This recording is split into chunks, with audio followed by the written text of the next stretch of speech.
Proceed with the countdown. 10, 9, 8, 7, 6, 5, 4, 3, 2.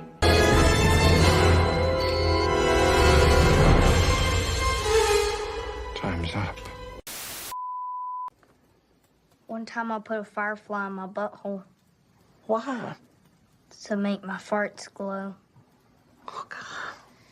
I shaved the dog and glued the hair to my nutsack so I looked like a grown man. God. Okay, that's enough. Stop, please. I thought little girls always believed everything that was told to them. I thought little girls were innocent and trusting. Welcome to the 20th century.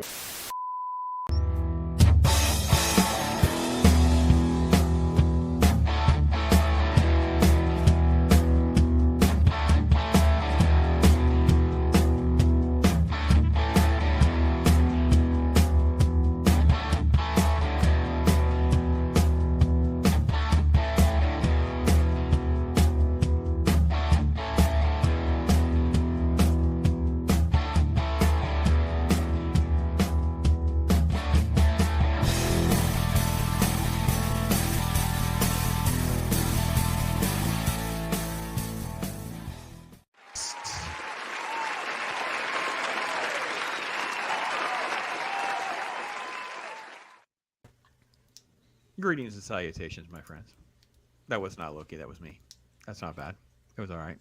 I don't know how he can do that for like 3 minutes straight on his morning show, though. But welcome. Greetings and salutations, my friends. Welcome to Talk Hard. Loki will be with us in just a moment. But here we are. Let's do it. We're going to talk about Scent of a Woman. 30 years. 30 freaking years. This movie. Woo! Yeah, I definitely had a sort of like a little kick in the balls a little bit over 30 years. Like, that's rough. This was I don't know why this didn't feel like it has been around that long. And LOKI IRONCASTER, my friend, thank you for being with me as always. How are you doing? How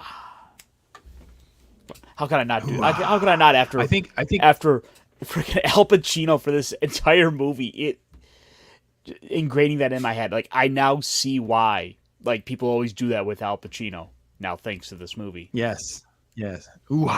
So you hadn't seen this movie before, right? No, this was like a totally new movie to me because it wasn't a genre film. It's one that would have just completely passed under my radar. And I gotta say, that's awesome. Well, you know what? We're talking cards. I'm glad doing our part.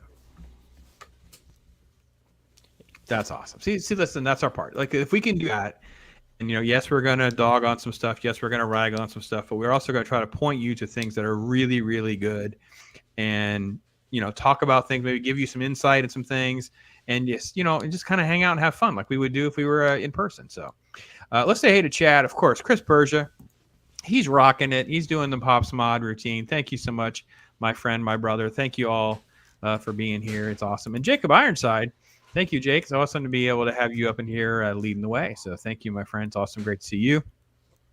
And Nosferatu. I say, yes, the movie that introduced over-the-top Pacino, and he never looked back. That's right. We definitely need to talk a little bit about that, too, because his I don't want to say his career, like, tanked, but there's sort of like a dip, and this film rejuvenated it, like, for like a decade. So, yeah, Pops, the intro, man. Yeah, well, Loki wasn't here, so, you get like my version. I didn't even have water.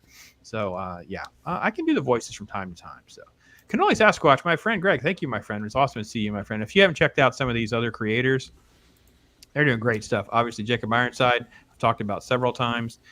Great show. He was also just on recently with this guy, The Machine, Ryan Roger Athay, The Machine himself. He had on Reality Base. He had Jacob on. And hopefully he can connect with someone like Cannoli Sasquatch, because Greg's doing some amazing shows as well and some analysis. So, so plenty to talk about with this film and other stuff going on. And I can't thank you all in chat for being with us to do that. So, but yeah, this was the first time, Ironcaster, you got to see this movie. It was weird that this came out. Well, first off, any movies that came out in this sort of time frame for me that were near the holidays, I not only saw them, I usually saw them more than once. Because, in college, you're on break. It came out, like, A Few Good Men came out in early December. And that's a movie I'm going to do with Troy Pacelli next month in December to honor its 30th anniversary. This movie came out literally at the end of the month to sneak it in for Oscars, but it really wasn't in our theaters until January. So technically, it does get counted as a 1992 film, but it really didn't come out until 93. But it had screened. Everybody knew about it when it dropped. Everybody knew Pacino was going to be great in it. Enough of the footage had released in trailers, so there was definitely kind of a buzz of this film. And as I told somebody today at work, I was talking about being able to do this with you guys. And that is Al Pacino's only Oscar, my friends. This is Al Pacino's only Oscar. He's been nominated several times. This was his only win. Isn't that crazy to think about? I mean, considering just like how prolific and how high profile. Well, that's what we're done.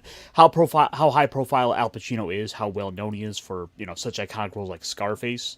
Mm-hmm. You would think that he would have a lot more under his belt, that he would be this much more critically acclaimed actor, but it seems like it's only basically only one or two roles that really make the guy stand out. Well, he has all these great films on his resume, but to win at the Oscars, a lot of times it's also just timing and trying to be able to get that right. So, hey, Chris Persia, thank you for that. I appreciate the props for pops on the intro. I did my best Stone Loki intro. And speaking of Stone Loki, he is here to set the world straight. Thank you, my friend. I did my best to do a Mornings of Mischief intro that would make Stone Loki proud. So yes, that's what they were talking about, my friend. Good morning or good afternoon. Can y'all hear me okay? Yes. Yep. All right. Okay. Do that. Yeah. So yeah, people are still rolling in here, so it's great. They're all saying hello to one another. Let's see. Ryan can't stay too long. So yes, hey brother, it's our Holston, that T-shirt historian. Awesome. That's great, man. So that's awesome. Ruben is here. Awesome to see you, man. It's awesome to catch you being here for Talk Hard. Thank you. A great film. Yes, Oscar film. It definitely is. And Padawannabe as well is here hanging out. And Padawannabe will be joining us later on at the end of the show. So you don't want to miss that. We got a little sneak thing going on here with he and Ironcaster as well. So, and definitely one of Chris O'Donnell's first films. Yeah, so we're gonna let me throw out a few facts, and you guys can kind of talk about it as you want. But as I said earlier, it's Pacino's only Oscar win, and like I said, it came out at the end of December, only in like 20 screens because that's how the Oscar game was played back then, for sure, right? It is one of those things that Pacino. Same thing. We were all shocked too. There's another film called Awakenings, which is like a De Niro film where he has like a mental illness or like an autism or type of thing. Those are the kind of films that almost always won Oscars. So when this came out and the footage was there, we all kind of knew Pacino was going to be in the running for sure. But no, he didn't win for the Godfather roles. He didn't win for Serpico. You mentioned Scarface. I mean, no, even Heat. But this movie rejuvenated everything. He had come off of a Dick Tracy and the third Godfather film. But in 92, he, of course, did this. And he also did Glengarry Glen Ross. He was actually nominated for a Best Supporting Actor in that as well. And then after this, of course, he ends up on that massive run of just, like I said, Heat, Donnie Brasco, Devil's Advocate, which I don't know if you guys know or like that movie, or I think it's actually kind of an underrated film in some ways. Any Given Sunday came out after that, Carlito's Way. I'm sure I'm missing one or two other things. Great film. But I think you're right. Bringing it up that, yes, I know it is not. Listen, sometimes the brain and the mouth are not on the same page. So yes, I know. I say all sorts of crazy things sometimes. Yes. But Padawannabe's right. Yeah. Early Chris O'Donnell, definitely his kind of a big film for him. And really also more importantly than him, Philip Seymour Hoffman. This is a huge breakout film for Philip Seymour Hoffman. Right. So he's the other kid, George. And those early scenes with him really showcased his ability, kind of got his career kind of jump started into the radar screen as well. So that's really kind of a big one. Dog Day Afternoon. Yeah. That's a great film. I think he may have had some nominations for that film, but I don't think he won anything for that. So Inadega, Talk Hard. Oh, I love that. Great. That should be Talk Hard, Live Loud, and Never Bend. Yes, my friend. Tell it like it is. So. Before we get too much into the film, though, this was Ironcaster's first viewing. He kind of mentioned briefly that he's so happy that he got a chance to see it. Loki, any thoughts or kind of impressions that you had kind of revisiting this film? It's always a hard film to watch Originally, I had absolutely no interest in this film. One of the boss at my first trucking job recommended this movie to me, and I was like, and I watched it. It wouldn't be for like probably another decade that I watched it again, and it really hit home. It's one of those once you see it, once you get it, you can't really let go of it type movies. I can see why he got an award for it, and you really feel for him. You see him as this disabled veteran that is blind, and you find out these little things at Christmas dinner, like that maybe you shouldn't feel so sorry for him. Maybe he asked for this. Maybe the reason why all this has happened is because he's a dick, and he's a dick to everybody, and he's a dick to his family, and be careful what you wish for, because you may get it, but that doesn't stop you from still feeling sorry for the guy and going, you know what, this sucks, and relating to him. And it hits you from different angles, and that's what's great about this movie. Is that that's a great segue into what Ruben's saying. You know, it's a very complex film, and I can relate to the path towards self-destruction and redemption, as well as honor among men. That is something we all need these days. Actions over word. Thank you, Ruben, for such a great on-point comment. And I think it is. It's kind of that thing too, where you have that. You know what you get when you get through the. You know, where he's finally telling Charlie what the purpose of all this is, and he talks about it. It's kind of like you realize he's just done. He's just like, I'm done. I'm not offering anything to the world. What am I doing? You know, and it kind of just keeps getting. Then you have that, you know, the darker scene near the end. Very, very complex film. I agree with that assessment very much. And hey to Mike, Pacific 414, just absolutely another great YouTuber in the chat as well. So hail to you, my friend. So yeah, let's just get to it a little bit. Let me get this open, and oh geez, so let me make this a little bit smaller. I know it may be a little weird to make it smaller, but it may be easier for me to bounce screens by doing it that way. Yes, that does make a difference. I will tell you that I had a series of these films that had, I don't know about you guys. I really this film in rewatch, one of the things that it took away was how much I actually can't stand like prep school movies and stereotype that they kind of created with movies like this, and School Ties, and Dead Poet Society, and these kind of movies. I'm just kind of like, wow, we really don't like you people. We really if this is how you are raising up all of our leaders and stuff like that. It's kind of like, well, this is no wonder we hate you guys. You guys are terrible. You guys are horrible humans. So that was one of my takeaways in this, is that the horrible prep school environment. Watching through it, watching the prep school scenes, like I was thinking about how if this was made today, the modern filmmakers would try to make it about systemic racism or something to that effect in the movie, when that totally kind of goes against when the just that right there. It was like just I didn't want to overshadow the Jaguar, because you kind of have to get the prank a little bit to understand some of the subplots here with the crotchety headmaster. He has a Jaguar. They all know he got it as like a gift of running the joint and that kind of thing. And then you have this sort of like, you know, pretty much all white, uber rich, preppy, well, prep school. Bingo. Right? For the kids that are fast tracked to go to the Ivy League schools. Here's the Philip Seymour Hoffman character that we're talking about. And this is this guy sucking up about the Jaguar. And then they're just doing their shenanigans. Here's Chris O'Donnell's character, Charlie. And he's the poor kid that got there by just, you know, working hard, you know, getting the right kind of scholarship, getting a few breaks, those kinds of things. Yep, he lucked his way to a scholarship, and now he's well in over his head in terms of societal class. Yep. So then it kind of cuts away a little bit to this little side job where he's going to basically take this job over Thanksgiving break to take care of this lady's hiring him to take care of her uncle, because they're going to go away for the holiday. Of course, it's Uncle Frank. And I'll say this too with these scenes, like Chris O'Donnell really does a great job, because it is hard to just play off someone when they're doing all the talking. Like, you know, he had a lot of work he had to do in some of these scenes. For a young actor, yeah, I hate to say it this way, but almost like I'm proud of him. Like he really, really brought it. He really does. And obviously Pacino's story and his immersion in not only his blindness, but in Frank of this, injured war veteran, his ego, his arrogance, his alcoholism, his abusive nature. Yeah, this was some good stuff. And Frank is just, I mean, he don't waste no time just being a jackwagon to Charlie. Before you move it past the scene here real quick. Yeah. This image here of him sitting in the chair like this, the smoke-filled room, the cigarette,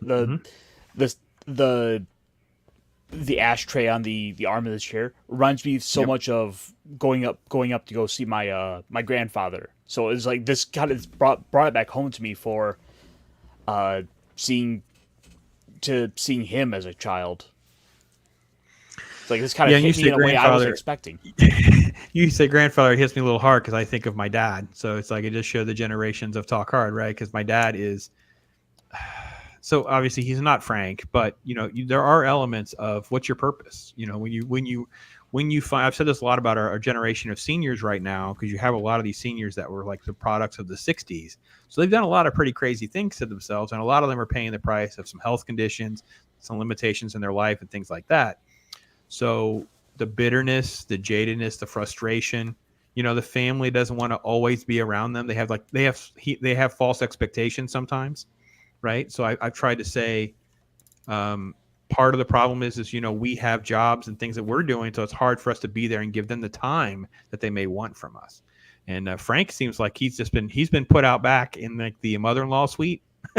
He's just parked out back in his little spot with his booze and his TV, and that's where our crazy uncle, obnoxious Frank is. So, Ruben says, yeah, so many whites. Oh no, canceled. Yeah, this movie would be canceled on so many levels.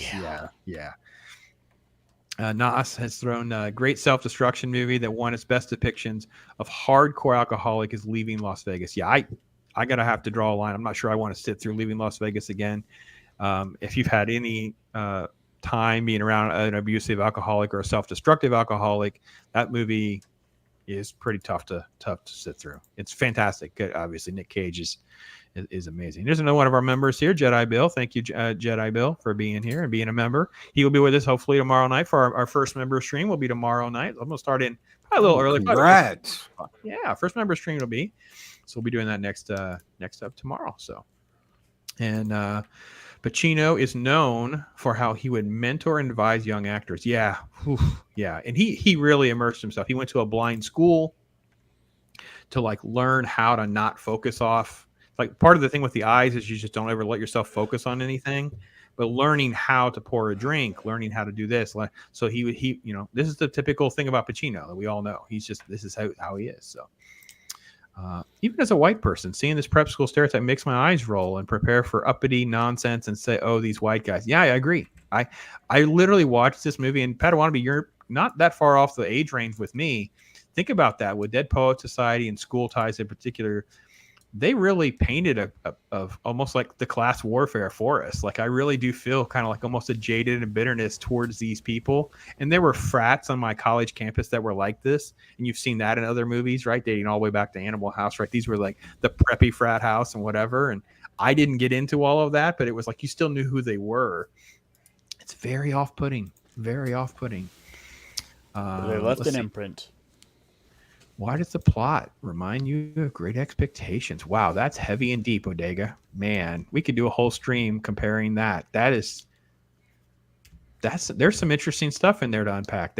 We would have to derail. So apologies for not unpacking that more. But yeah, that is good. That's good. Good call. That's a great film. It's a great film. Great book, great film. So let's see. Other kudos for all of that kind of stuff. I think I'm caught up pretty much on most things. Not so much prep school, but the nerd movies too. Yeah. Well, and just the us versus them stuff as a nerd. Yeah, it was definitely at us versus them stuff. And I was I'm a science major, so I'm a pre-med major. So a lot of that us versus them, like you're the rich kid versus the poor kid, or you were the, your dad was the one, already getting you in med school and those kinds of things. So I kind of grew up in that kind of thing in my college time. So. All right, so let's get back to. But again, Ironcaster, how we talk about it constantly. Hang on one second. Why is this? Okay, there we go. stagecraft, right? Yes. I mean, look at just every square inch looks like it's lived in. Every square inch looks believable.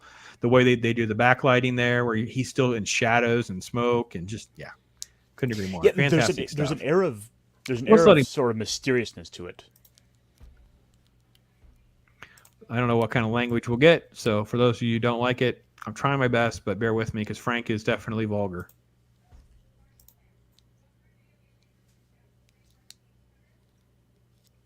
Can't hear You didn't anything. share the audio. Oh, it didn't share audio. Okay, that's fine. No. We don't need to do audio. I just thought I would try. So thank you for letting me know that. So it's just basically you're just an idiot. This is the you're an idiot scene. Don't call me sir. Basically, kind of screaming out. Yeah, don't call me sir, which of course is next to impossible to do. And I have to be honest, I was listening to this today, the second time, and there were so many times where sir was the word that would be popping into my head. I can't imagine trying not to say that growing up, where that was kind of beat into your head of how you would treat people that are older and you respect. This is the niece who we don't even know. I guess their names do come up, but I barely know their names. And I got to be honest, one thing that struck me about the film is even though I really don't nothing about this family, I actually felt for them. Like I don't even know how that was possible. Like I really felt like I don't know their names. I just know they're struggling with what they're dealing with, and he's a crazy old man out back, and it's like, please help us. And I felt for them. I'm like, I thought about just we have lost cinema and filmmaking so bad when you see stuff like this. So I don't know about you guys about it. We're not really even hardly into this film, and there's a lot of information that's gotten conveyed. Yeah, you're looking at this family, it's like none of them necessarily want to be here, but they're together because, for better or worse, they are family. And it seems like there's really no real out to it. So the family itself they just need the weekend away, if nothing else. Yeah. So this is the pivotal scene where you sort of like set up basically a prank, right? So Charlie's he's at the library. This is got the friend, or well, they're not really a friend, they're classmate, trying to get the book that's been kind of locked down. So what would happen is professors are not dumb. We used to have this with Cliff Notes. Like you had professors that had the Cliff Notes and they would purposely write stuff that they knew that were not in the Cliff Notes. So actually what you could do is you could reverse engineer the Cliff Notes to know what wouldn't be or would be less likely to be in a test. Same thing here. It was like a book. So the book was blocked and off limits, so you couldn't get it at the last minute. And hey, Jace Fox, awesome to see you, my friend. And definitely I'm going to be reaching out to you to talk soon. Great to see you, man. Awesome. Keep in touch. Let me know what's going on, man. We'll definitely do that. Anyway, so they witnessed basically a prank that's being constructed by a couple of the other classmates, and they're George's closer friends. Like Philip Seymour Hoffman plays this great, and of course they have this spontaneous lady witness, and George goes into preppy rich white guy schmoozing. Did you make this scarf yourself? Give me a hug. It was just like so. I don't know. And then it was Ginger's 2 and 3 pulling a prank, while Ginger 1 is being fingered for one of the witnesses. Yes, it was like irrelevant person here, irrelevant person there. Yeah. Did I lose my share? Did it go away? No, it's there. Okay. All right. So then the prank is here, and you have this balloon growing. They're over the intercom. They're basically talking about the guy being terrible, and then when he hits it, it bursts open, and they drop. And I'm assuming, guys, you tell me, this is paint, right? That's what it looks like paint, to me. not milk. Yeah, I think so too, because the way it's sticking to him, it looks like it's paint. So he ruins the Jaguar. And I guess when I did my first rewatch, I thought to myself, holy cow, I cannot imagine in the 90s, in the 80s, being in school and you do something like this. You would not only be expelled, they would have called the cops.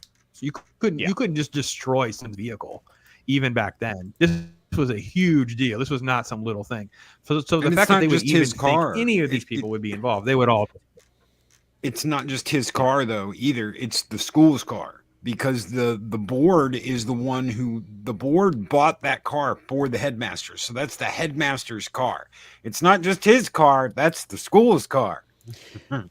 and that makes that better justifies why he's so upset, why the school is so upset, why the school's going to these lengths, because this is like True. what, a $30,000 minimum car for, I think they said at one point. Yeah, back then at least. Yeah, at least back then. Yeah, it was a very expensive Jag back then, for sure. For sure. So then you have the interrogation scene. No one's giving anything up. They kind of play dumb. They play cheesy. You know, he's the bad guy. The kids are not. That kind of stuff. They're going to go to break. This is the... all right, so what do we do? We're going to go backwards? It went backwards on me. That was weird. All right, so there we go. We got to pull it over more. And this is George just telling, listen, everybody just stay tight. Everybody be quiet. Keep to ourselves. It'll be fine. It'll blow over. My dad will be part of it too. We'll be good. And Charlie shows back up. So just keep the prank in the back of your mind if you've never seen this movie, because it is sort of like the subplot for Charlie, right? It's a subplot for Charlie. He's having a hard time knowing what he should do about coming clean or not, being a snitch or not. Should he finger the kids doing it or just keep his mouth shut, right? Because he knows that no matter what, it could end badly. And then the headmaster throws a little wrench in it because he offers Charlie to come clean, that he'll write a letter to get him into Harvard. So now poor kid will get a free fast track to Harvard. So anyway, but the story pretty much centers around Frank. So I am going to, because I want to do this, I want to go back. I want to stop share and then reshare, because I want to try to make sure audio does go, because there are scenes where we need to let Frank speak for himself. I don't think there's a way to do Frank justice if he doesn't talk for himself sometimes. Bear with the profanity warning for those of you. I try to keep a clean ship, but my goodness, Frank is unchained. He's a wild man. Some of the best lines are curse words. Well, it's not just Al Pacino. I mean, he's literally playing like injured military vet of this age and this era, Vietnam vet, bitter, jaded. I mean, just, yeah. So, yeah. And some of the best lines are just have curse words in them, too. So it's not like I can do much in that regard. Like, this is him. He's totally playing the cheeky, you know, they're leaving. We're going to New York. One of the best lines was right there with the cat, which I can't. I mean, I would be breaking my own rules by him saying it, but it's like, just you know, go F. It's like, you know, he's encouraging the cat. Like, it was just, oh, Frank's life lessons are great. Oh, it just makes me laugh. I know I shouldn't. I'm a heathen inside too. So I know Loki laughs. I know. Sometimes Loki wants to play it. Loki wants to play it cool, but when that happened, he laughed every time. He's got a one-track mind, that Frank. Oh, it's coming. It's coming. So then this scene, which is with him talking about women and God creating women and having your face buried in a woman and all of that on the airplane. This scene is so famous that there's actually a rapper who did like a version of it. What do they call that? A sample? Yeah. This scene is Unchained as well. Again, this film is definitely rated R for a reason, folks. However, I can't recommend it enough. It's a great film. We used to actually nominate good films for Oscars back in the day, believe it or not. This was one of them. So let me jump a little bit further. They get on their plane, they go on their trip, and they go right to the Waldorf. He's an alcoholic, so there's obviously like conversations about booze. They hop in the limo, they're going to dinner. And you just get, see, we get a good line here for Frank. Where are we at? The audio. Let me see what I got.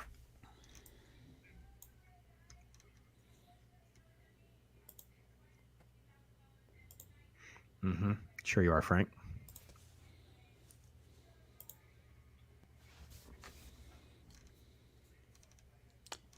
I don't think Frank wants you talking. So Frank lays out his plan. And yeah, he's going to party it up one last time. He's going to visit his brother and that family, which they're kind of estranged because Frank is so over the top, which we get a little dose of. And then he's basically going to self-delete himself. That's his plan. And poor Charlie's caught himself in the middle of a mess. He's like, boy, I should have picked the wrong job posting to respond to. At this point, he's like, I don't even know what to say to all of this. Yeah, heavy duty stuff. So yeah, it's like get up in the morning, and then and I will say the one thing too with I don't know about you guys. So it's both great and embarrassing to admit how cool Frank is, right? You wish that you could be this bold with ladies all the time. You wish you could be that flirtatious. You wish you could, be able to get the expensive suit. You wish that you could be, especially when you're young, so maybe that's not the best role model in the world, but there is a part of men. And I refer to this, I think, in either one of my Twitter posts or something else where I talked about, this is the toxic man that they all hate.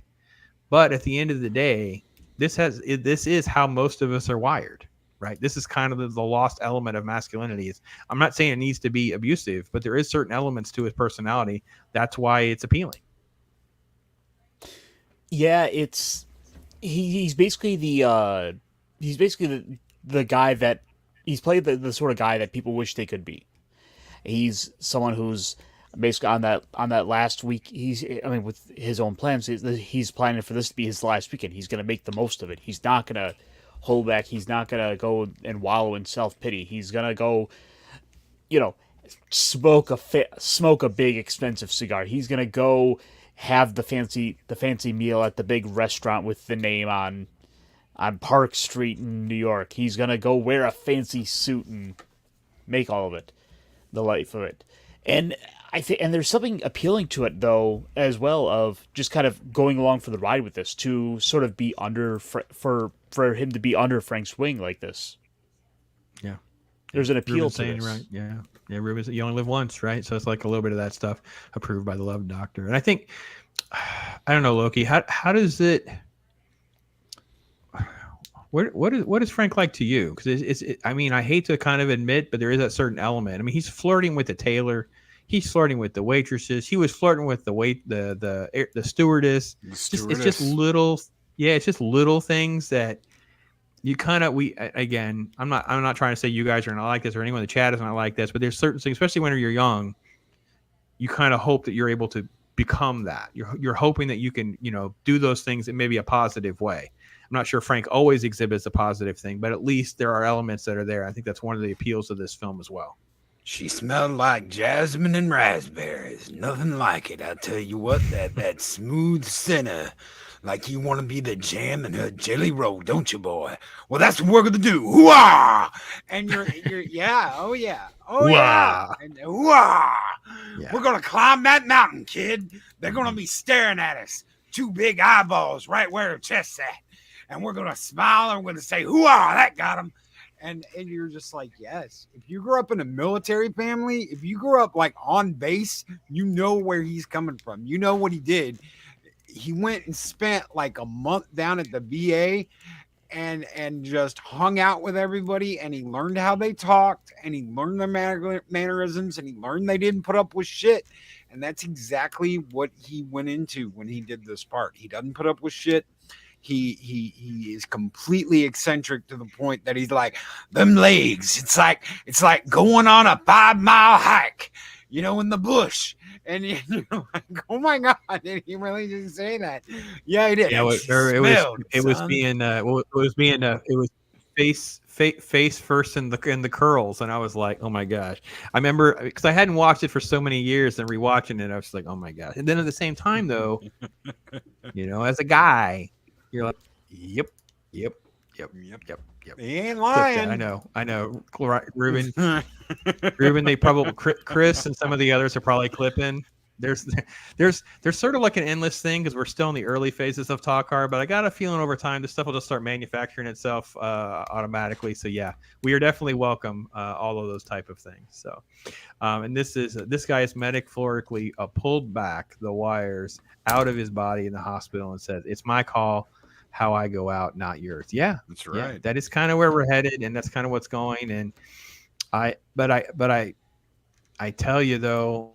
It is something special to watch. It's something special to go on the journey with him on, and you're also going on the journey through Charlie's eyes. The young green man. He's a good man. He's trying to, do the right thing, be successful. He's following all of these crossing T's and dotting I's. He's trying to be the good Boy Scout, not snitch on these other classmates. I mean, so as an audience member, you kind of are relating to both at the same time, right? I mean, holy crap, that's crazy. Yeah, I mean, in terms of with the way a comedy act would go, you have the straight man, and then you have the curveball. Sure. And Charlie here is the straight man that you have Al Pacino playing off of to seem far more eccentric. Charlie is like seemingly the exact opposite of him. He's this quiet, meek, unsure of himself about anything, and you have Al Pacino being just the total opposite of this. True. Ruben is throwing you some praise for your Pacino. Thank you. Pacino. I'll wait till we get around to what's the devil one called? I forget. With Pacino, he's a sadist. Oh yeah. Just wait. Devil's Advocate. I will. This too. This scene. Okay, so when you try to do face swaps on this movie, like 90% of your face swaps are inappropriate scenes. Just so you guys know, the reason we don't have face swaps for this movie is because 90% of all of your options involve scenes around this one or the other one. It's like, okay, well, I'm not, I mean, yes, it'd be fun for us, but that's kind of off-brand. But my goodness, this is hysterical. And to be honest, you've been in the sugar business so long, you forgot the taste of honey. That was the best. I just thank you for Thank you for finding the piece. Cause I know I want to play the pieces of this, but I know that I cannot play pieces of this scene. It's like, it's so, yeah. Yeah. And and I got to be honest, this is one of those movies. Okay. I'm really going to go out there for some of you who don't know much about me personally. I very late in life felt the call to go back and get my license as a pastor. And if I was doing like a men's retreat or a men's only advice thing or whatever, this is one of those things where I would use scenes like this and give men some advice. Like, we're going to have some life lessons. Let's talk about this. Let's talk about relationships and things like that, because this is how a lot of men are wired, guys. Sorry. And if ladies are out there, you see this after the fact, I'm sorry to be the one to tell you how much of us we have inner Franks. We really do. We really have Franks. It doesn't matter how nerdy you think we are, or quiet we are, or whatever. Frank is spot on in a lot of ways on what happens in our brains. And sorry about Randy. I like to think that the phrase "let me be frank" originated here. I wish it did, but I don't think it did. But there is certain elements to I wish to be frank. Yeah, definitely would have different meanings. So that would be funny. But yeah, this scene is great. Basically calling Randy out. Like, listen, your wife, she's got some issues. Oh, this thing's got a weird rollback. Okay, so the part that I do like is he got Randy wound up.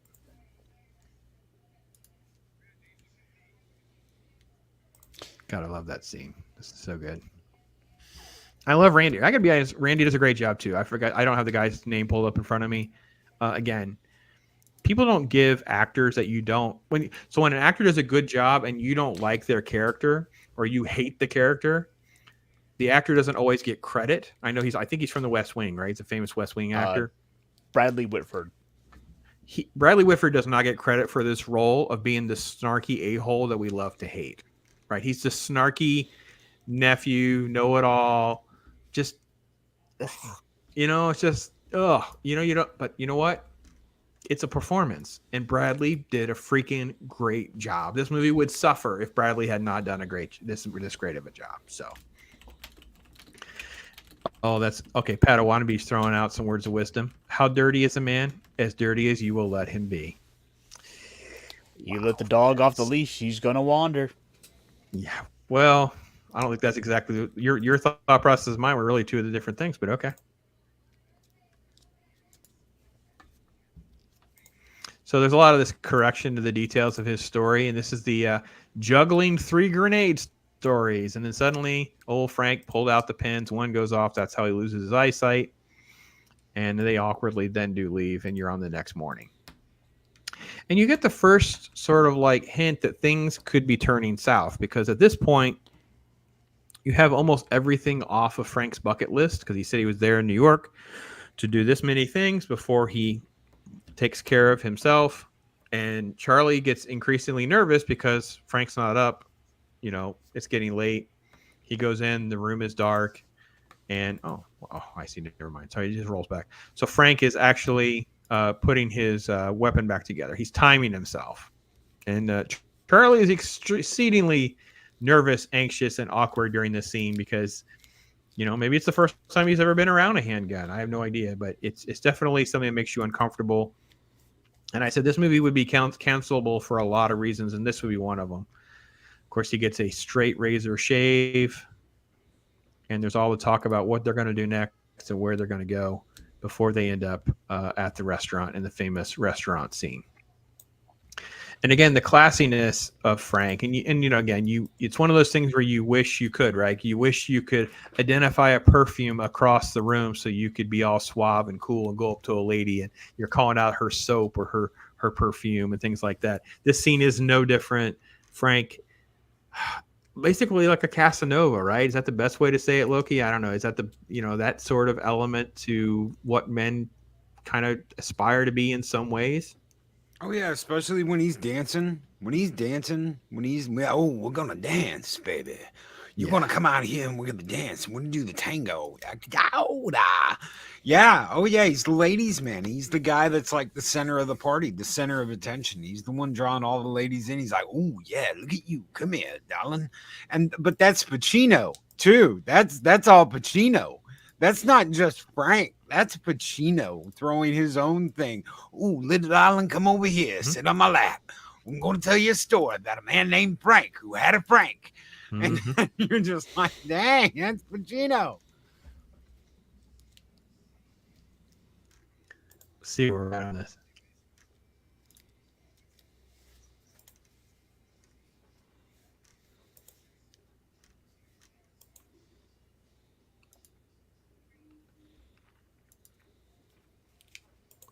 So this is one of the best lines in the whole movie. And man, I tell you what, I needed to hear this scene. Still no audio. Oh, there's no audio? I shared audio this time. Did you? Oh, come on. I know I did. Yeah, I think you went and turned the volume slider down. All right, let me try it again one more time. Make sure I got this right. Thanks for telling me that. Get audio all the way up. Try again to see. Is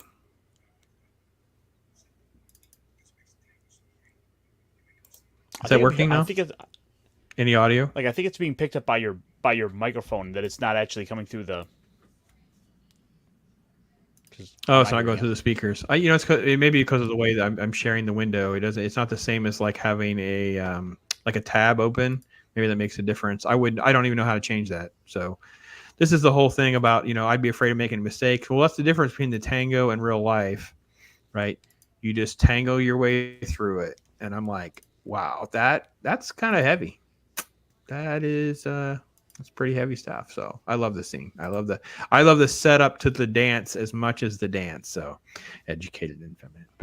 Yes, indeed. So yeah, this scene that we're getting to with the tango, just make sure I actually wrote this down. I mean, I checked the notes to look up because I knew again, I'm like the film commentary nerd from back in the day. So certain things will click, but I usually try to fact check myself to make sure I don't speak out of turn.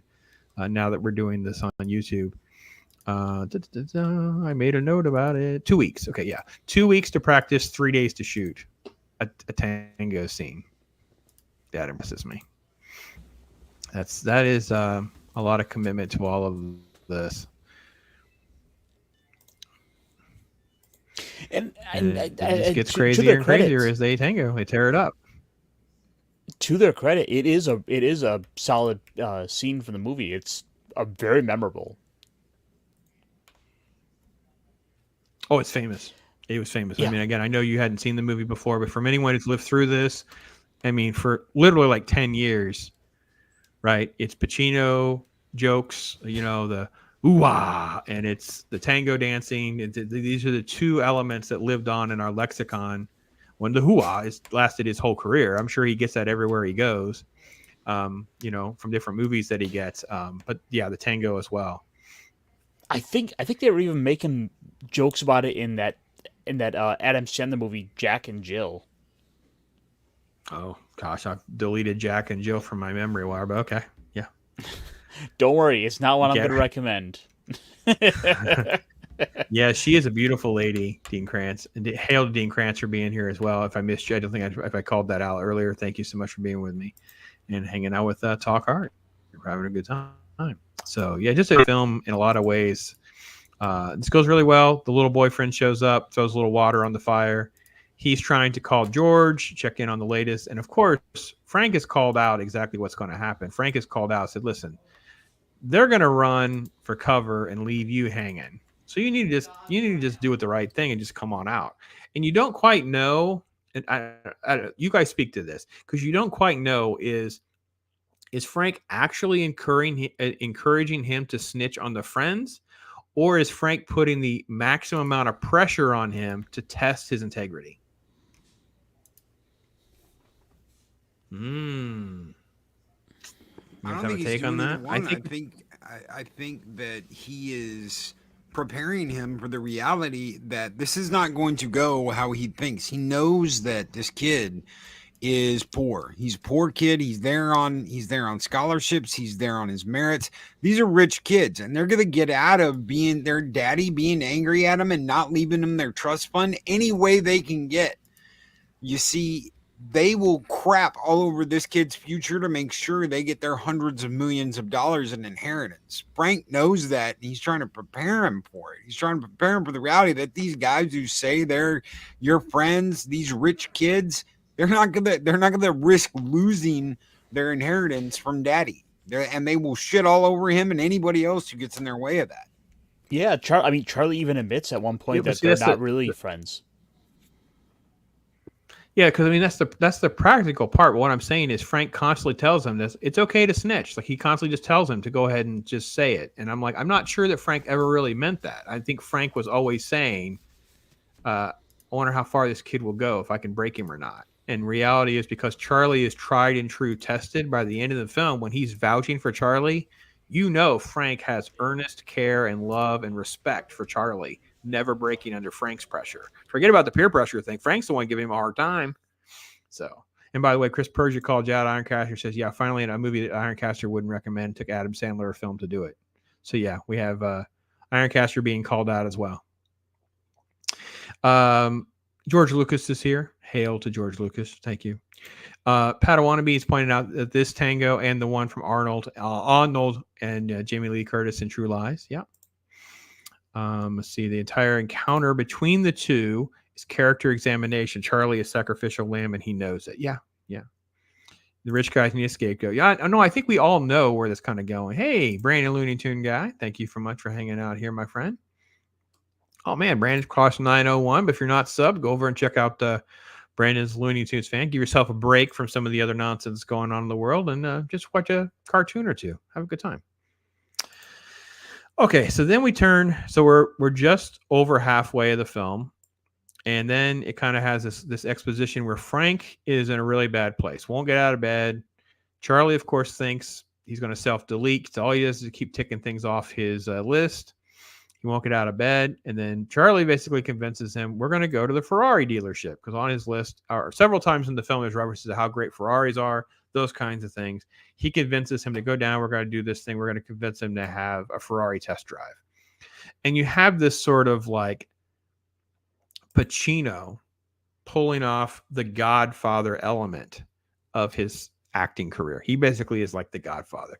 I'm going to make you the offer you can't refuse kind of stuff. He's Michael Corleone a little bit in Frank's body, but we're coming out of here with this Ferrari. You understand that, right? And it is a great scene as well.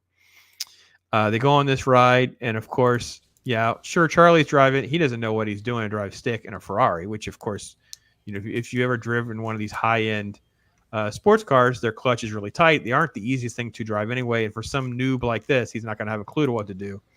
But the whole point is this is really about Frank, who goes behind the wheel, and it is crazy driving fun. And a little Magnum PI Ferrari back in the day. Whew, that's a hot car. Fun scene. Off the chart before he gets pulled over by the cops. I'm pretty sure this is the dude that showed up in one of those crime shows later on. Not Criminal Minds, one of the other ones. Anyway, Yeah, I love the Ferrari scene. And Frank just knows how to just talk himself out of scenarios. Like, yeah, I think you're in the military, blah, blah. Just everything kind of continues to play along this sort of like avenue of Frank's bucket list and he and Charlie bonding, basically. Any comments about the Ferrari stuff, guys, before we move past it too much further? I mean, just the fact that he's able to talk him through all this without ever letting the officer on to the fact that he's blind. It's pretty right, entertaining. I'm watching it with the officer, thinking, is he gonna actually like pay attention and figure out that he's not focusing on him? Like, how's he gonna get out of this? This was pretty entertaining to watch. Yep. Yeah, the way he passes documents and stuff like that, he just doesn't make eye contact. So he just kind of like, he's not necessarily dismissive of the officer and how he comes across, but he just pulled it off. It is really done well. It's very believable that you believe Frank could pull this off. So very good point. I'm glad you did, because I didn't want to lose sight of that, because that was a very good point. And of course, now this is when Frank starts to derail quite a bit. He just walks out into traffic, just boom, shoots out into traffic. Blind guy walking through traffic. Of course, they get to the hotel, and Frank had already had an agreement with Charlie to give him like one more day, and Charlie has stayed an extra day. So Frank is ready to kind of move to his the end of his list, the finality of all. He's in his dress blues, and the gun's there. And what is horrifying, if you've never seen the movie, and I'm interested in what you think, Ironcaster, because for the scene to play out, the perspective is you think Frank might actually shoot Charlie, or that's the threat that's being presented. I wanted your thoughts on responding to the scene, because obviously there's still a lot of movie left, and it's kind of like I don't quite understand exactly how this is going to go. So when I revisited it, I tried to be as new to it as I could, and that was the response I could try to come up with, was like, wow, this movie's really got a lot more time to chew up. How is this all shaking out with the two of them if we're at this point already? I think in part that is it's something that kind of lends to one of the few criticisms that I saw I saw in looking up some reviews of the movie, is that people were complaining that with this movie being 2 hours and 39 minutes long, that it might be too long for the story, because it's trying to kind of blend itself between the stories of Charlie and the stories of Frank. And I think that it is kind of worth criticizing, because it doesn't bring these two stories together as smoothly as it could, I feel. Okay. I mean, it's doing a job to do it, and in a way it does it well, but I feel like it's not quite there, because, I mean, here we have, this is, I would say, it's almost like this could have been, this should have been probably more closer to the end, this final scene here. Okay, well, see, here's where I would disagree with you. I think that some of the earlier stuff could have been cut. We need a lot of this. So, the Ferrari thing and the cop maybe could have been shortened, or some of those kind of elements could have been shortened. But I really don't have a lot of script here that I would be willing to sacrifice. I think that what this does is Charlie goes full on in, committed to Frank. Like, it's over now. We're not going to play. I'm going to fly home. I'm not even going to. He's willing to even set aside the whole situation with what he's been going through, because of how he's grown so fond of Frank. And then the last part of the film, I think, could be edited as well, where we just need to get to some of that a lot faster. So this is what happens. A lot of conflict, a lot of yelling and screaming. Go ahead. Oh, no, I was going to say, I actually do agree with you there. I think, I feel like some of the earlier portions of this movie could have been edited better. Like, for example, that bit about the cliff notes, and that could have been probably cut out, and you could have probably saved about a minute there. We didn't need to build up this whole story with try to keep the copy before testing. Like that felt like a kind of an unnecessary little bit. It was just a bit of justification to keep them that little later and push that he was a bit of a pushover in the beginning. Yeah, so like I said, I think there's more that could be cut maybe from the restaurant scenes or things like that, but I'm not really welcome to sacrifice much of this script. I think it is just a lot going on. Like I think it's a deep human examination of both these characters. And I think the reason there's so much film left is because we will, when they get into this limo, we're now done with Frank's main storyline. Like Frank's done. Like in this scene, it's over. He's going to at least have a different approach in some regard. And now he has purpose because now Charlie needs him. And he has these comments about, should I take care of you or should I adopt you? Now, I admit we have quite a bit of screen time left here when Charlie arrives at the school. And some of this is a little fluffy. We probably could have sped some of this along. In reality, it's because we're really showcasing this prep school life that for me, I just don't. As I rewatched it, just makes me hate prep schools and the concept of how they handle things or whatever, rather than me, really enjoying it for film purposes. It's that weird that they would have these crazy hearings and not even like a hearing, like it's a fair hearing. It sounds like it's that we've kind of been here, done this so many times with these with a prep school story. Yeah, I mean, I don't think anything has been done quite like this when it came out. It was a little bit different. So the story here is two people that feel are at the end of their journey. Frank feeling useless, independent. Charlie sees the end of his future and stands his ground. This scene is the metaphor. Yeah, that's fair. I agree. I feel like Pacino's character got a little caught in the down spot by Charlie. He lashed out because he was vulnerable. But Charlie held his ground when the gorilla pounded his chest in new respect. Yeah, I agree. Yeah, all good points. And they're talking about the Bugatti and they're talking about the Ferrari and the other stuff that's there. So, yeah, like I said, it would be tough to figure out exactly how to trim it down. If I had to, I would probably speed some of this along. This guy's speech is just so long-winded, and obviously Frank comes in, and here's spineless George with his dad, who does not look like he's his dad at all, by the way. Like, talk about a kid that looks like he was adopted. Like Ginger Philip Seymour Hoffman, this guy's the dad. Like, I don't see this at all. But yeah, this scene, I don't know. Right?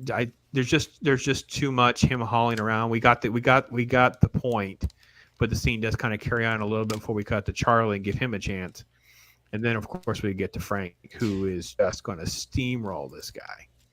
And I do want to point out, I think the headmaster, the dean, is like really well cast because he looks the part of this uptight head of the school.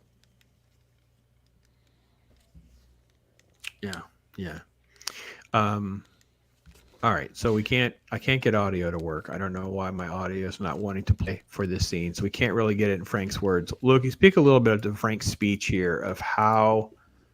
I mean, it is a castration of the headmaster and the school system, for lack of a better phrase. I mean, it is insane. No, it is. And,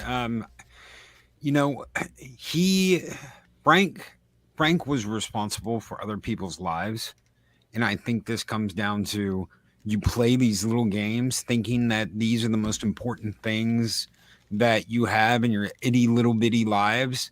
When in reality, he's seen shit, he's done shit, he's been there, he's climbed that hill, and there's nothing in this room that comes close to the integrity he's seen and the people and what people are capable of. This is the beginning of these people's lives, and I think that he speaks to that when he talks about the fact that they are playing these little games. This is just the beginning of your lives. Are you going to be playing these little games for the rest of your lives? Or are you going to grow up and you're going to be men? And that's what he's done. That's what his boy's done. That's what he's done through this whole movie is let go of that. Yeah, that being a boy and becoming a man.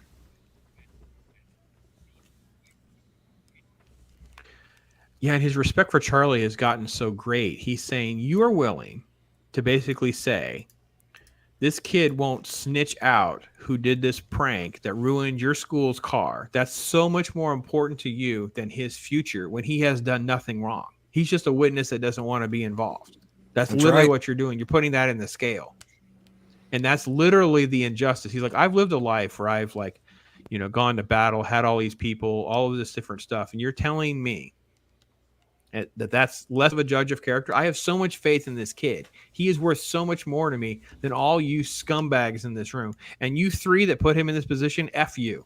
That was a great moment, by the way. Just F you. You three, F you. Yeah, I wish. Again, folks, everything about this movie is sort of underrated. And when you get deep into the woods and you get deep into these lines, and a scene like this speaks to so much of life today. I don't know how Ironcaster, how you felt when you watched this, because it was your first viewing of getting all this. So what did it feel like listening to 1992 Frank lecture society, basically?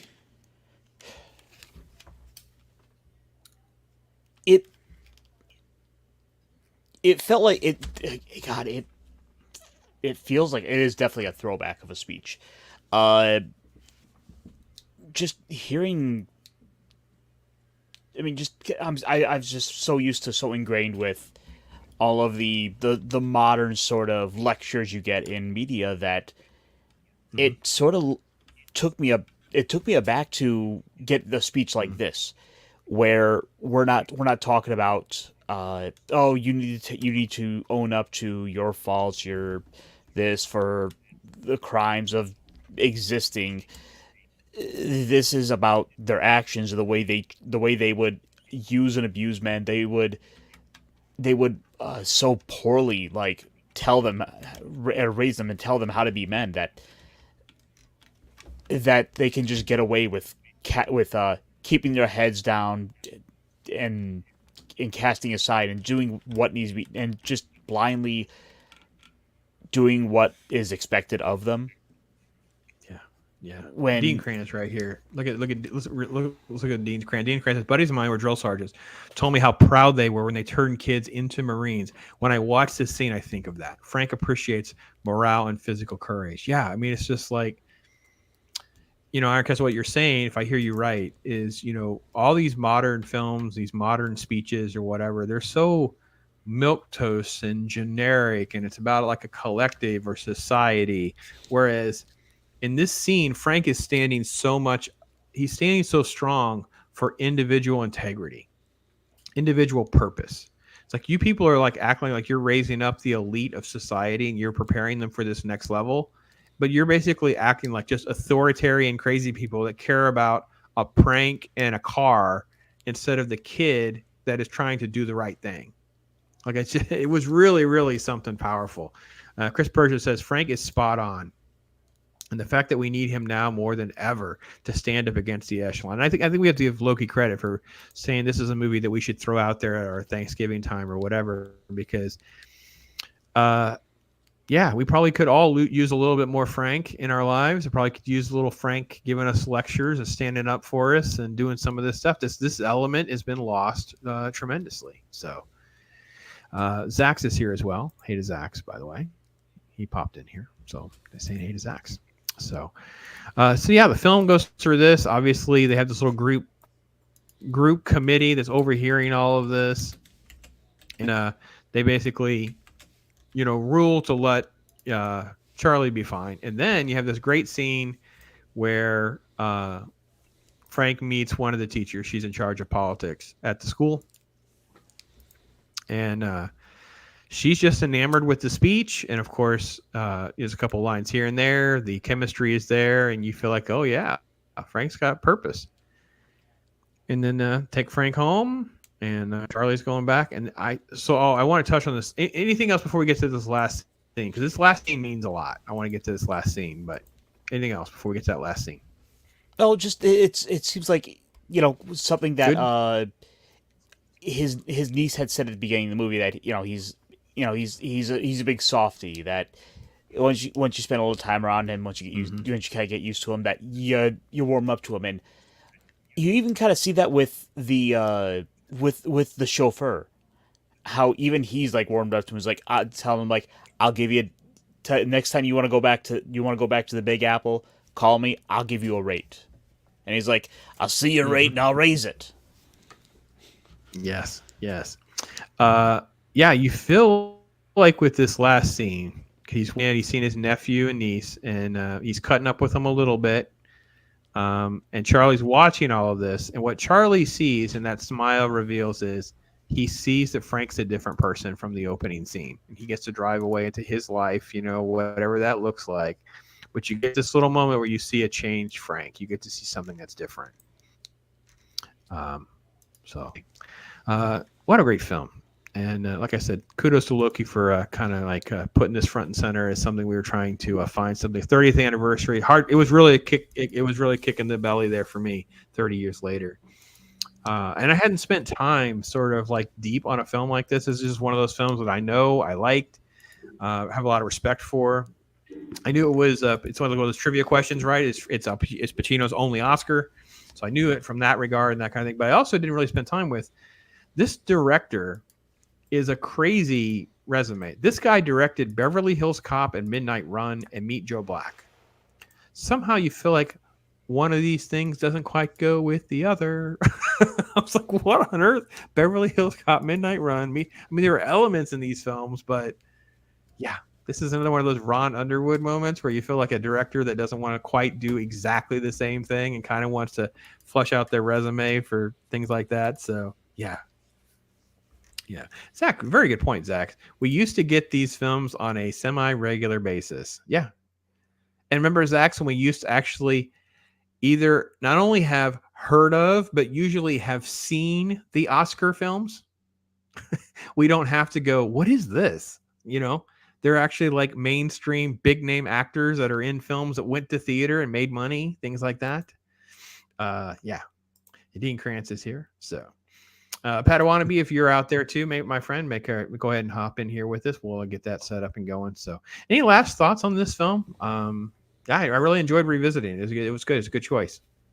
Well, thank you. I mentioned when we were starting out that this movie was recommended to me by a crazy boss. This crazy boss that honestly wasn't very good.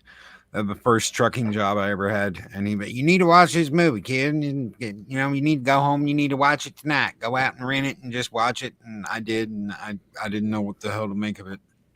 But then, like I said, about a decade later, I watched it again, and I was like, you know what? I get it. I get Frank. I get what's going on in Frank's head, and I've watched it every year since. So it's a great movie. It's an emotional movie. It's a touching movie. It's a passing of the torch movie. It is a growing up movie. It's got so many different things, but it's Pacino. Pacino, without Pacino, you take Pacino out of this movie, and it's not the same movie. You get Pacino in there, like, we're gonna tango, baby, and come with me, and yeah, we're going out on the town. The irony was they wanted Nicholson, and I'm like, Nicholson would never do a blind role like this. Like, it doesn't even remotely seem like a Nicholson role to me. It's so weird to think that he would have been an option, and it's like, ugh, no. Chi is here. He says to look up the awards, and the ribbons, and I'm like, whoa, I never even knew. It'd be interesting to see that. Yeah, it's good. And Zach said he made a point of always making sure he had caught the Best Picture noms. It's funny about that because back then you usually had seen almost all of them. Every now and again, you might have one or two that you may not have seen. An artsy one or something that fell through the radar or something like that. But I've been watching Freebie lately, and movies from the 90s. Even B movies are better than some of the direct. Yeah, we know. Trust me, we know. Behind the scenes, we're debating like how to keep the list small, and then how to keep Ironcaster under control with the stuff that's over on Tubi and his shark thing. So we're clear. It's like, so for those of you who have not seen it, how do you think we ended up with this? Hey, it's a little gem. how you doing?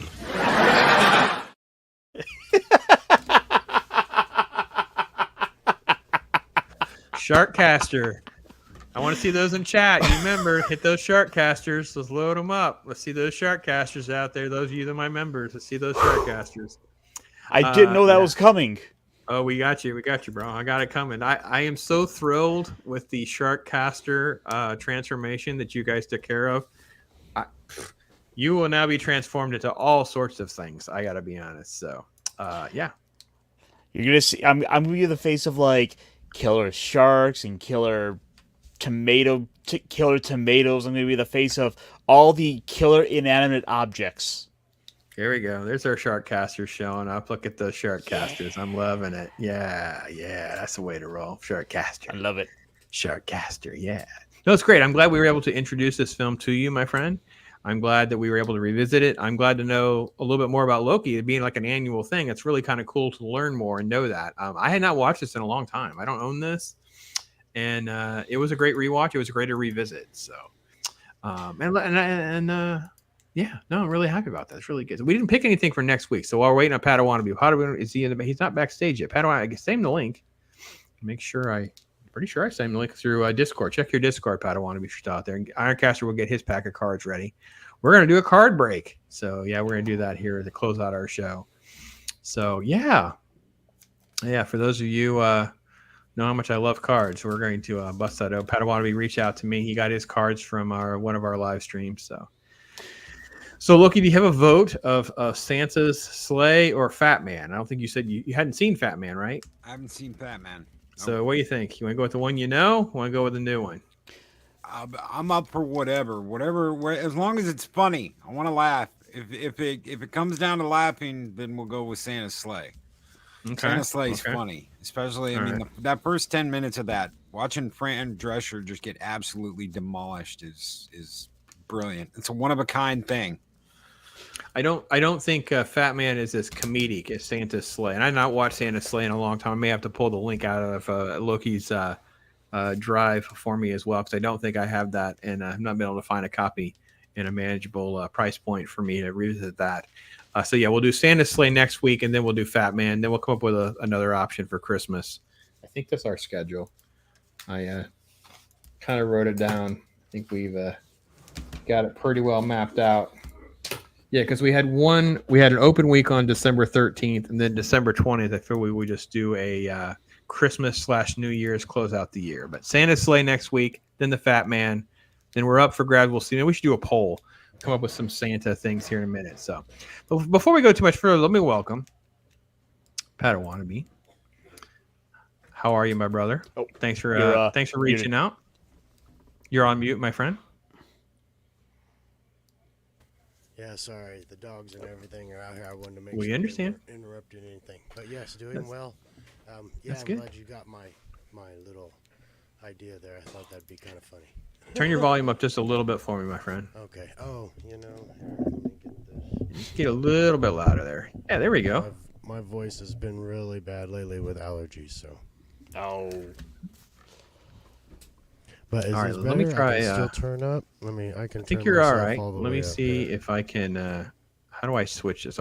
Do I just move you here? Do I move me here? How do I move? Kick it up a little bit. Hopefully it's better. That did not work. Oh, there it goes. Okay, perfect. Awesome. Well, cool, man. Again, I'll be honest. I have a notes, and once I've mailed them out, you got your cards. You have a Return of the Jedi pack, I think, right? I do, yeah. Look at that. Return of the Jedi, original pack from 1983 with the gum inside. Yeah, with the gum inside. It feels a little broken, but it feels okay. And I'll tell you, just touching this again brought back those memories. You know, I collected cards for a long time, but these wax paper is kind of like a bazooka Joe piece of gum. Yeah. All right. Well, let's do that. You can feel free to open it however you want, and you can show us what we got here. Those cards will go good with your background. Yes, they will. Actually, I think I did recover the cards that I had originally from these. Now we'll do this first. Let me show the gum here. There's the gum. 1980s gum, baby. And there's the Here it is. It's crumbled. Positive there. The crumbles, yeah. Yeah. Pieces. So we'll do that. That's so fun. I was thinking I needed to really see if there was a good crunching effect we could pick up. Oh, you can pop them. They are so hard and dried out. Yeah, they pop. Let's see here. All right. Imperial Fleet. Yeah, I remember these cards so much. Oh, that's a nice one there with Bosch in the front. Nice Princess Leia and Wicket. Okay. A nice Lando close up. That's nice. I'm a little excited about the new Lando they brought out. There we go. Some Jawa. In the disguising. More Ewoks. Okay. Oh, I like that one. Show that last one. That was the nice trio photo. There we go. Yeah, that's one of the really good. Definitely not a movie screenshot.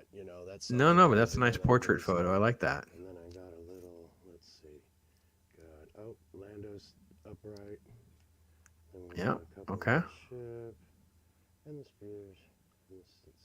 I think the nicest card is that Lando card and that portrait card with the three of them. That's be nice. Probably these ones right here. Do you have sleeves and cases? Little sleeves. Okay. Perfect. I do. That way they can stand up right over there in your display area. Although I had a question with those because we gone over keeping the comic books in the sleeves and whatnot, but I think we've decided that I need to repackage all mine.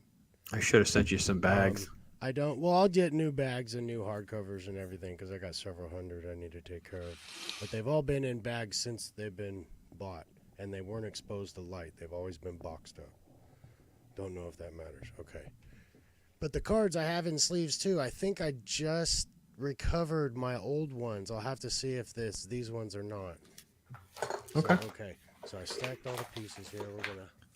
Oh, he went for the hardcore. I wish I could see Loki's face. Wow. Padawannabe is the boss. You're the boss, brother. You're the boss. We are clipping this. This will be a new clip. It's like dusty pop rocks with no pop. Pop rocks with no pop. Holy And there's no cow. There's no way that's gum anymore. It's just no taste at all. There's no. It still tasted like chewing gum, but there's.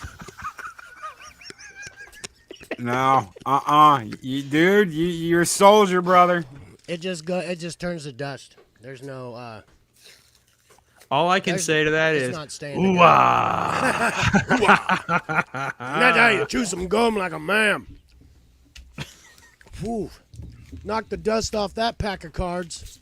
Wow, that is some nice. That is some OG stuff right there. Oh my goodness. So, I'm trying to open a package so I could show you any of you at home who don't know what I was talking about with Padawannabe, because I have learned with some of the collectible stuff that not everybody knows, but all the different avenues. I just got these cards. I'm opening them today. I got them yesterday, but I have not actually opened them. They're covered in like mountains and mountains of tape. So let me get all these out. So they did a great job of sending them. So I'll make myself bigger so you guys can see. So this is what I was recommending to Padawannabe for those two: the Lando card, and that portrait. there we go. Yeah. So this is how they come in here. You have a penny sleeve, which is what this little plastic bag is called. Yep. Put them in there. Then you put them in a plastic top loader. And God forbid, I know about those. I do know about those. I'm trying to. If you have to ship them or do something, you use blue tape, not Scotch tape. Yes, use blue tape.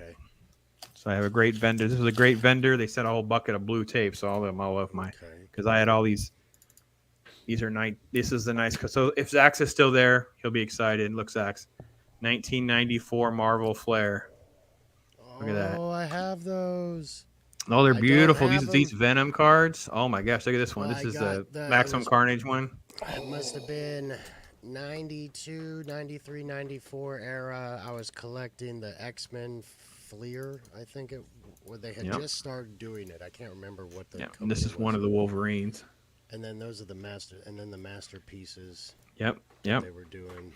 Yeah, I'm going to get with Zach. So we're going to try to get into doing some card stuff and things like that because there's not enough attention being paid for that in our little circle.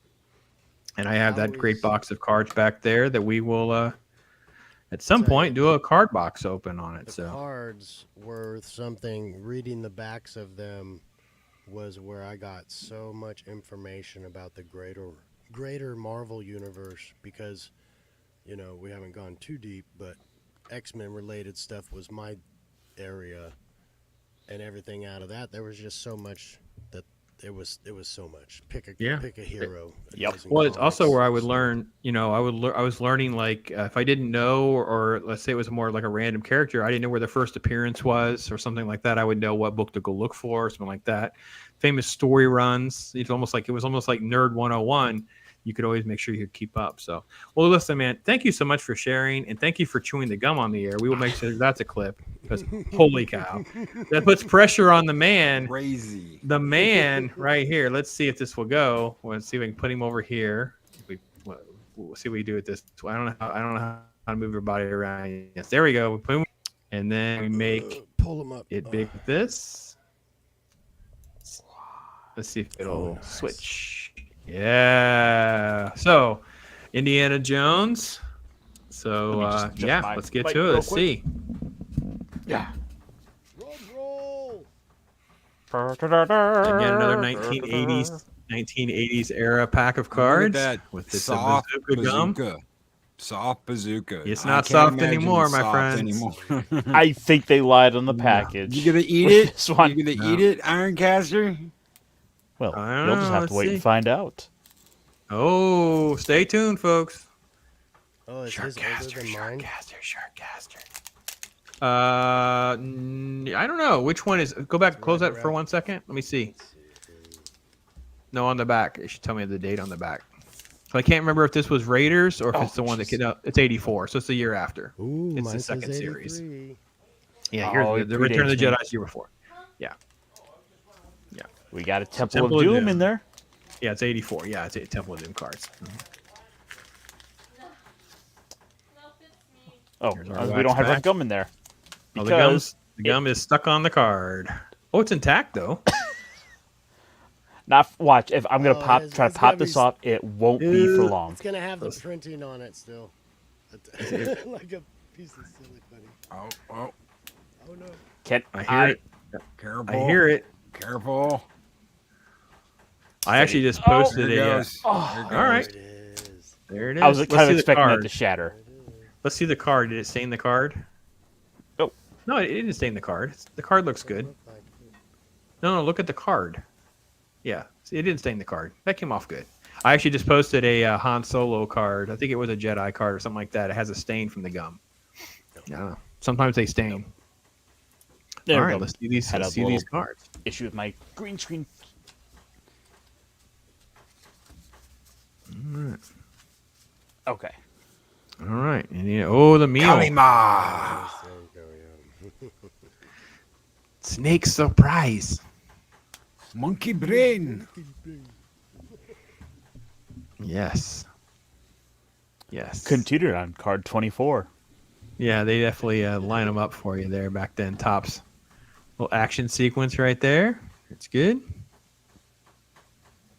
Okay, Mr. Jones. Oh, there we go. You've got a mine car shot. That's not bad. I like those. Battling minecarts. So, does that particular scene hold up these days, No. or does just it gets torn apart? Well, I don't know that it gets torn apart. It's just that you have to be able to have some appreciation for models in 1984, know what they were trying to accomplish, because there wouldn't have been a way to construct a set to pull that off back then for the money. Claymation kinda, yeah. And they would just CGI it now. So, yeah. Oh, Willie in the bug tunnel. Now, the bug is cool because they actually reused real bugs. I mean, the bug She broke in tunnel, hell. there were real bugs in that scene. So that's a crazy scene to this day. That's awesome. The shaman. All right. This is the coolest part about that set, though. You always get a sticker. Oh, that's right. And it would make the big picture. Yep. So flip that one got a over. puzzle. What kind of sticker did we get? Oh, you got her. Okay, that's not bad. Yeah, Willie. And now Okay, I gotta find a Capshaw place to going stick on. that. And then Oh, there we go. We got a nice Nice, that's indie a card good for one you. there. There you go. That needs to be Yeah. sleeved, encased, and stored nice on a display somewhere. Yeah, that's nice. He's got a little bit. He's got a little bit of that Ricardo Montalban chest. Little bit. A little bit. Harrison had it going on, man. He knew how to make sure he was good for the role. Keep it going. After taking care Yes. of the Nice. Pencott assassin. All right. And of course, Pops, you need to tops with Pops. Well, that would be fun if they were all Tops cards, but yeah. All right. So, yeah, that's fun. Kalama. Yes. Oh, there's the You get one shot. Chris Purdy said he get cards in. Oh man, let me take the comment down. Sorry, Chris. Look at that. That's a beautiful card. That centering looks pretty good too, by the way. Well, that's the biggest issue with these cards is that centering. That right to left looks pretty good. I can't tell by the top and the bottom. It looks pretty good. That's two nice indie cards for sure, and a nice sticker. I got to be honest, the Cape Capshaw is a nice sticker. The centering might be a little top to bottom off, but it's still a very nice card. Oh, the monkey brains! Ooh, that's a nice. That image, I need to get that image for a thumbnail. That looks like a perfect image for thumbnail use right there. Look at her face. That is great. Put whatever topic you want right where the monkey is. Right where that monkey is. Yep. It needs to be Mexican. That's my Iron Man. that's my Wakanda Forever video. That's what my face needs to be for the Wakanda video. Is that face? Like, oh my god, what am I looking at here? With M'Baku. Then we get an elephant. So That's all a right. pretty good indie picture too. Yeah, it's not bad. A little small. All in all, Well, good, man. we got Action shot. a couple of really good ones here. Yeah, you did. A couple of great indie cards. Even the elephant one was good. The Kate Capshaw was good. Yeah, that's nice. So yeah, good cards all around. Awesome. I don't know about everybody else, but I want to start chanting gum. Wait, he's got to turn the camera back around. I want to see the peer pressure. I want to see his face. Chew the Gum. gum. Come on, chat. Gum. I can't be critical because I did not chew the gum yet, so I have not done. Padawan be definitely manned up and to stay just don't even try to just swallows. Just turns to dust. Gum 1, Sharkcaster 0. Oh no, he went for it. Oh, Kalima. Make sure you kill it before you swallow. Oh, he's got Taco Bell. Yeah, that's so bad. Brilliant. Oh, that was perfect. Oh my god. Yeah, there you go. Oh my god. Nope. Oh, Brilliant. that is so. It's not bad. Not That's bad. good out of a 40-year-old pack. You ain't done nothing. Wow, that is some bold stuff right there. Wow. You saw it here first. You did right here on Pops. Talk Hard. It is hard gum. Is this segment will be hard gum.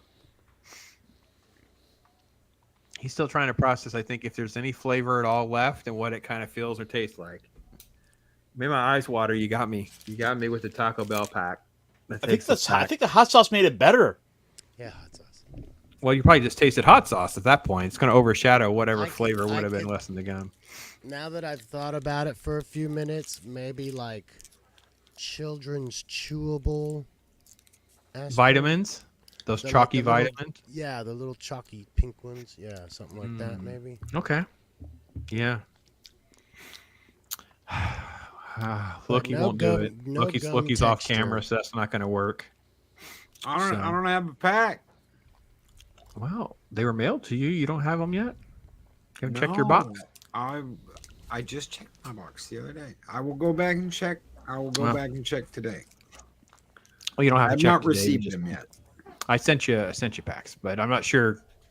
Yeah, I thought you would have them. I don't know. If they came in the mail, if they're in my mailbox, I don't know when you sent them. If I'll they're have in to my look it up. mailbox, if they're in like the because they won't deliver it to the number. They'll deliver it to like the holding box But Right. if it doesn't have my name on it, they give me shit about it. So I'll go ask. It says Stone Loki. I don't put your Okay. regular name on it. I try to keep everything on the down low because the post office people can't be trusted. By the way, they can't. Post office ramped. They lost my wife's they lost my wife's letter to my son in the military. He's still not gotten it. She is totally. So these people just continue to stink. That's crazy. Abomination AJ, my friend, listen. I'm so happy that you made it. However, let me just point out that you will need to go back and replay the last 15 minutes of this stream. These two gentlemen on the top tier, they both ate the gum out of wax packs from the 1980s. Right there. That's the man. That's the man right there. I feel like I just failed Frank's test. I don't think so. I think you've proven your worth, my friend. And all I have to say is, hooah! Hooah! You know exactly what he said if you had not eaten that. It's so awesome, my We friend. can't say that on Pop's channel. But No, we could say a lot of things, but we'll try to behave. So, well, guys, we have talked hard. We have endured some 1980s wax pack, and these two men have put on a show. We've had a great time. Man, I tell you what. Next week, Santa's Sleigh. There we go. Return of the Jedi and Indiana Jones wax pack. So yeah, awesome. Yes, Virginia, there is a Santa Claus. Yes, Chris Persia. He ate gum that is older than he is. Right here on our show, we will have a clip that will be just for that. I'm so excited now because I will be off next week, so there will be no talk hard next week. Making sure I got my weeks right. Right? Yes, that's right. So the 29th we'll do Santa's Sleigh. Not next week. It's the week after. Next week it will be Thanksgiving, my wife's birthday. No show next week. But I'll try to. These will be the clips that you will see populate every day. Well, little clips like this. And I have two, and it's been great. So we'll do that. So to go on out, thank you again to chat, all of you in chat, all these members coming up in here and representing. Those of you that are members, just a reminder, tomorrow I'm going to start about 5 p.m. Eastern time. We'll jump on to our first members live stream. We'll do that tomorrow night.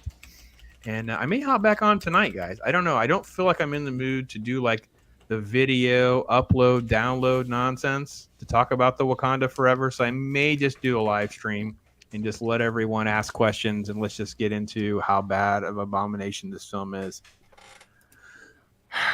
I hate myself sometimes. That's your sneak preview. Just hate myself. So let's see. Private chat. Let me see. I missed you. So you guys got something to go? Gotta go. Oh no, just something I kind of came across. Halo is on blue. Oh, Halo is on Blu-ray. Oh, Blu-ray. Oh, so if you don't know, we actually got together. This all started because of Halo. We read Halo together. Yeah. Well, evidently, there's still season 2 allegedly. So I guess we'll see how that shapes up or not. I don't know. I don't know how I feel about Halo anymore. It is the standard that we can check all things against about how bad things are, is to checking it against the Halo meter. So anyway, crazy though. I'm just thinking. I don't think they've released Mandalorian on DVD or Blu-ray or anything. No, I don't think. Again, Netflix doesn't do that well either. Like they would have these massive delays when they release their shows on DVD and Blu-ray. So, but Paramount needs the money. So it doesn't surprise me at all. Go ahead, Ironcaster. I do think that long term that might be in the cards for Warner Brothers. They seem to be open to the idea of now licensing things out, just kind of based on what Zaslav was saying. So I wouldn't be surprised to see that they don't do that for their stuff. I mean, we got the Snyder Cut on Blu-ray. Mm-hmm.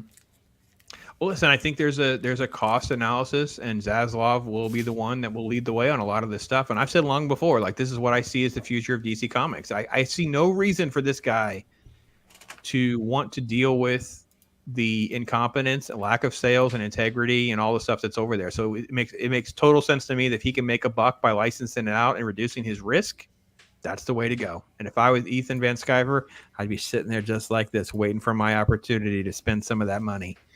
Yes, because if nothing else, just to honk them off.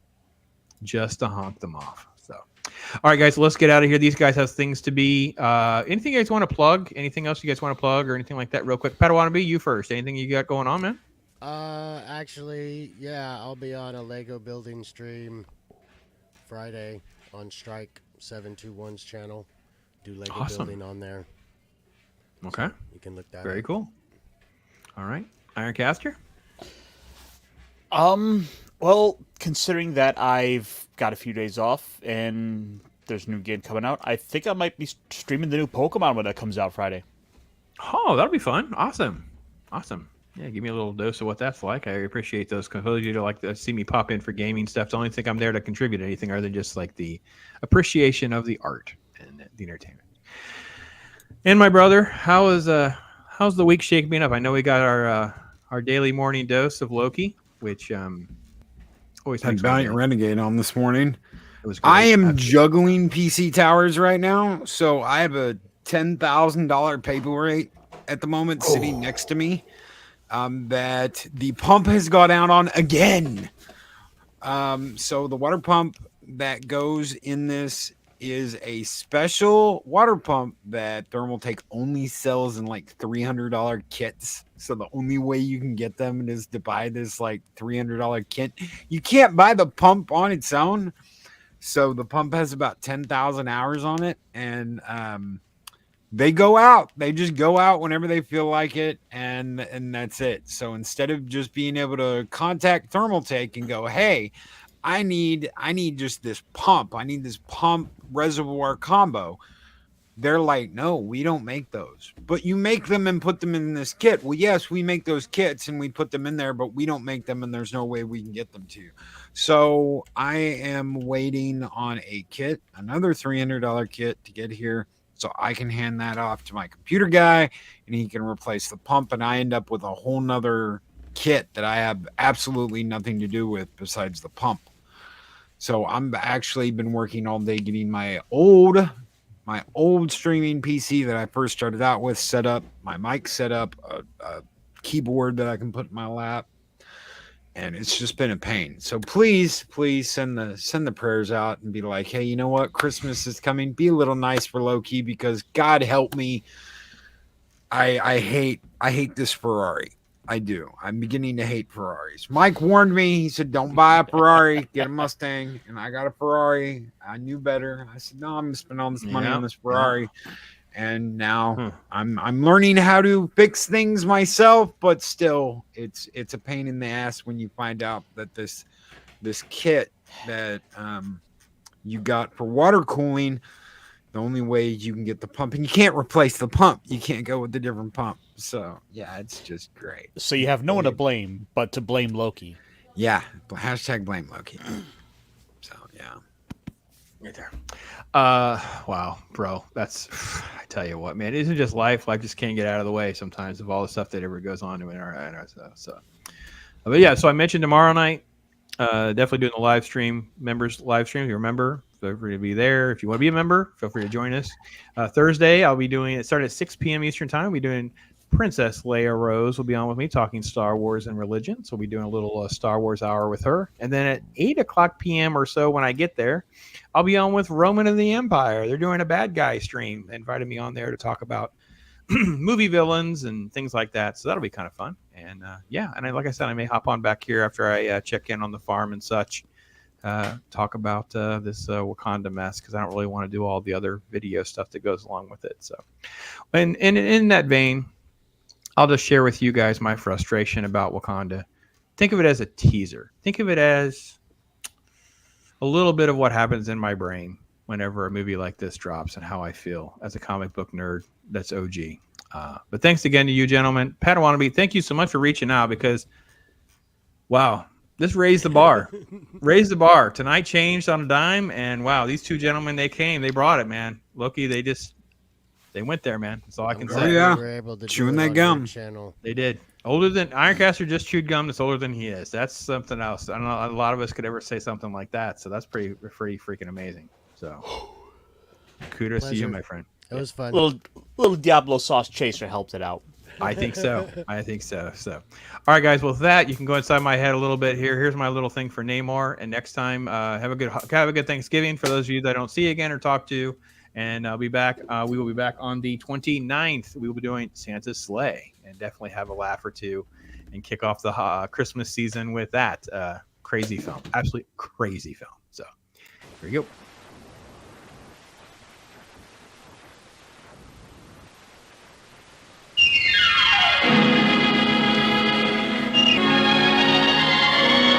For within the Palace Royal, its monarch, Prince Namor I, lies ill. Who are you? But my enemies call me Namor. That Namor, I would say he obviously was given that name also by someone in the film. El niño sin amor. Por eso le dicen Namor. ¿En serio? El niño que creció sin amor. Translation, Namor now means a boy who grew up without love. Prince Namor I. For Namor, the Submariner is back. Prince Namor I. But my enemies call me Namor. No, God! No, God, please, no! No! No! No!